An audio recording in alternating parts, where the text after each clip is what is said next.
কেমন আছো? আশা করি সবাই খুব ভালো আছো। আমার নতুন একটা ব্লগে সবাইকে অনেক অনেক ভালোবাসা রইল। চলো শেয়ার করে ফেলি, কিন্তু অনেকটা লেট হয়ে গেল ভিডিওটা এডিট করতে করতে। আসলেই ভিডিওটা আমার হাতে পেতে পেতেই বেশ অনেকটা দেরি হয়ে গিয়েছিল, ওই জন্যে ভিডিওটা ছাড়তেও দেরি হয়ে গেছে। তবে ভিডিওটা কয়েকটা পার্টেই থাকবে, তোমরা কিন্তু দেখো অবশ্যই। চলো প্রথম থেকে শুরু করা যাক। চলে গিয়েছিলাম সপরিবারে গায়ে হলুদে রেডি হয়েই চলে এসেছিলাম। আর এই যে পিছনে আমার হাজব্যান্ড আসছে, এই দেখো পিসির মেয়ের আজ বিয়ে, আমার বিয়ের ঠিক 18 দিনের মাথায়। কতটা আনন্দ হচ্ছে বলো তো, সত্যিই খুব আনন্দ হচ্ছে। বিয়ের গেটটা তো তোমাদের প্রথমে একটুখানি দেখালাম, আর এটা হচ্ছে মেজ জামাইবাবু। এসে দেখি তখনও গায়ে হলুদ হয়নি, সবে বরের বাড়ি থেকে আশীর্বাদ করতে বসেছে। তাই আমরাই একটু ওয়েট করে গেলাম যে আমার বড় পিসির ছোটো মেয়ের বিয়ে, মানে দেবীর বিয়ে। আমরা একসঙ্গে খেলেছি, বড় হয়েছি, দেখতে দেখতে কেমন যেন সবাই এক এক করে গ্রুপের থেকে বাদ হয়ে যাচ্ছি। তো এখন ওর আশীর্বাদ পর্ব চলছে, আমিও কিন্তু আশীর্বাদ করেছিলাম। এই দেখো আশীর্বাদ করতে গিয়ে যেহেতু আমি বড় দিদি, আশীর্বাদ পর্বটা শুরু করা যাক। তো দেখো প্রথমেই আমি কী দিয়ে আশীর্বাদ করবো সেটা আমি গণ্ডগোল করে ফেলছিলাম, তাই ও নিজেই আমাকে বলে দিয়েছে। আমরা কত রাগ অভিমান ঝগড়া একসঙ্গে করেছিলাম যে সত্যি তোমাদের কি বলবো, এক একটা দিন ছিল যেন খুব আনন্দময়। আমরা তিনজন ছিলাম, ঋতু, আমি আর দেবী, তিনজনে ভীষণ এনজয় করেছি। ওই জন্যে মনের ভেতরে যতটা আনন্দ হচ্ছে ততটাই ঠিক কষ্টটাও হচ্ছে। ও আমাকে আবার নমস্কার করছিল, দেখো বুঝতেই পারছো কীরকম আমাদের তাহলে বন্ডিংটা। অবশেষে আশীর্বাদ পর্বটা মেটার পরে আমার মাসিরা এসেছিল, তাদের সঙ্গে কথা বলছিল। আর এখানে দেখো দাদুও চলে এসে। এরপরে আমি একটু ঘরে গেলাম, এতক্ষণ ভীষণ গরম লাগছিল যার জন্যে বাইরেই দাঁড়িয়েছিলাম। তো আমার লুকটা কেমন লাগছে সেটা কিন্তু বলো। হাই গাইস, তো আজকে আমাদের ছোট বোনের বিয়ে হচ্ছে, তো আমরা সবাই এখন শ্রী আনতে যাচ্ছি।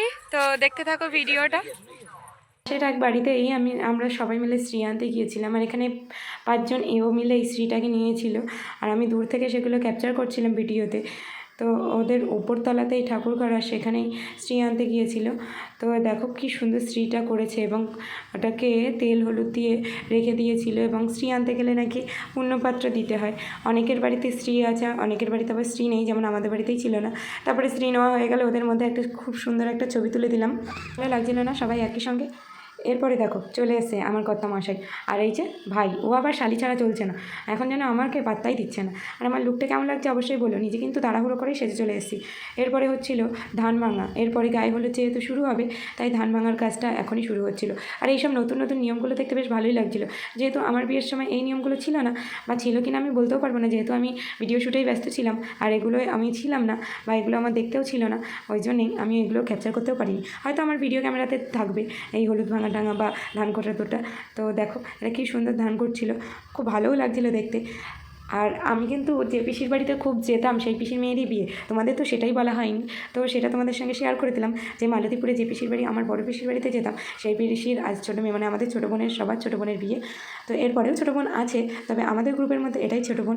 তো তারপরে এদের ধান ভাঙার পর্বটা শুরু হতে হতে আমরা দেখে নিচ্ছি, এবং তারপরেই আমরা চলে যাব গঙ্গা পড়তে। তো তার আগে আমরা একটু খাওয়া দাওয়া করে নেব, যেহেতু অনেকটা বেলা হয়ে গেছে। আর বেলা 3টের সময় প্রায় আমরা সবাই মিলে গায়ে হলুদের জল আনতে গিয়েছিলাম, গঙ্গাবরণ করতে গিয়েছিলাম, বেশ অনেকটাই দেরি হয়ে গিয়েছিল। আর ওরা খুব হাসাহাসি করছিল, কারণ ওই যে বৌদিটা মিডিলে বসে কাজ করছে, ওই বৌদিটা হচ্ছে আমাদের শরিক, মানে আমাদের এক জ্ঞাতির বৌদি হয়। এবার উনি নতুন করছেন বলে উনিই বেশি আনন্দ পাচ্ছেন, যেহেতু এটা খুব সুন্দর একটা রিচুয়ালস। তো তারপরেই আমরা সবাই মিলে খাওয়া দাওয়া করে নিয়েছিলাম। তো গাইস এখন আমরা গঙ্গা পড়তে যাচ্ছি, তো একটু পরে গায়ে হলুদ হবে। তো তার জন্যে আমাদের এই সামনেই একটা পুকুর আছে, ওরা একটু আগে বেরিয়ে গিয়েছে, আর আমাদের একটু লেট হচ্ছে যেহেতু আমরা খেতে বসেছিলাম। তো চলো দেখা হচ্ছে। তো সবাই আগে আগে চলে গিয়েছে, তাই আমি তাড়াহুড়ো করেই চলে যাচ্ছিলাম। আর নিশা দিদি আমাদের পুচকেটাকে কোলে করে নিয়ে যাচ্ছিলো, যেহেতু ও খুব কান্নাকাটি করছিল। আর এখানে তার মধ্যে বড় মেশোরা চলে এসেছিলো, আমার 2 মাসিরাই চলে এসেছিলো, যেহেতু আমার দিদারা কেউ বেঁচে নেই, তাই ওরাই চলে এসেছিলো, ওদেরকেই নেমন্তন্ন করেছিল। আর সবাই এসে খুব আনন্দ করছিল। আর আমরা অনেকটা দূর থেকেই ভিডিওটা ক্যাপচার করছিলাম, যেহেতু ঘাটটা একদমই ছোট। আর দেখো ওখানে আমার ছোটো পিসি কাজ করছিল, যে পুকুর কাটা যেসব বলে, সেগুলো আমার ছোটো পিসি কাজ করছিল। তো দূর থেকে যেহেতু অনেকটাই প্রায় দূরে, তাই আমাদের ভালো করে ভিডিওটা আসছিল না। আর এখানে দেখো সবাই আছে, আর আমার কর্তামশাই ওর পিছনেই দাঁড়িয়ে আছে। আর এখানে আমার মাসিরাও মানে গল্প করছিল। বোন একটু নাচানাচি করে নিল, তারপরে আবার সবাই মিলে গঙ্গাবরণ হয়ে গেলে ফিরে আসছে। বিয়েতে ভিডিও ক্যামেরা করিনি, শুধু ফটো তোলার জন্য ক্যামেরাম্যান বলেছিল, তাই আমি যতটা পেরেছি ভিডিও করে নিয়েছি। তবে একা একা হয় না, যতটুকু আমি তো ব্লগ বানাই, এবার তারপরে ভিডিও ক্যামেরার মতো হয়তো অত সুন্দর হবে না। তো আমরা সবাই মজা করতে করতে আবার চলে গেলাম। গিয়ে এবার আমার পুচকে কিছুতেই বসবে না, ও খুব কান্নাকাটি করছিল, তাই ওকে নিয়েই একটু আমরা খেলা করছিলাম যে যাতে ও শান্ত বাচ্চার মতো থাকে। আর এই যে ব্যাকগ্রাউন্ডটা, এখানে কিন্তু ব্যাক স্টেজ করা হয়েছে বসার জন্য। এবার হচ্ছে ওকে স্নান করানো হবে।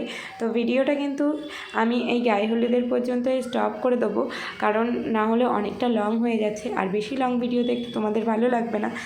তা ওই যে ও চলে এসেছে দেবী, এবং এরপরেই ওকে স্নান করানো হবে।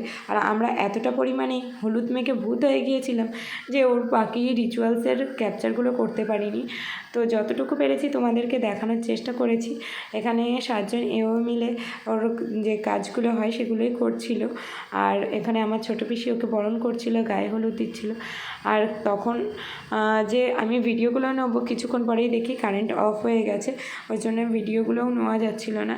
তো এরপরে হাতে সবার হলুদ লেগেছিল, তাই আমাদের বীভৎস মুখগুলো তোমাদের দেখাতে পারলাম না, কিন্তু এই ভিডিওর লাস্টে কয়েকটা ছবি তোমাদের দেবো, সেগুলো দেখলে তোমরা বুঝতে পারবে যে আমাদের অবস্থাটা ঠিক কী হয়েছিল। ভাগ্যিস আমরা ভাত খেয়ে নিয়েছিলাম, না হলে আমাদের খাওয়াটাই হতো না।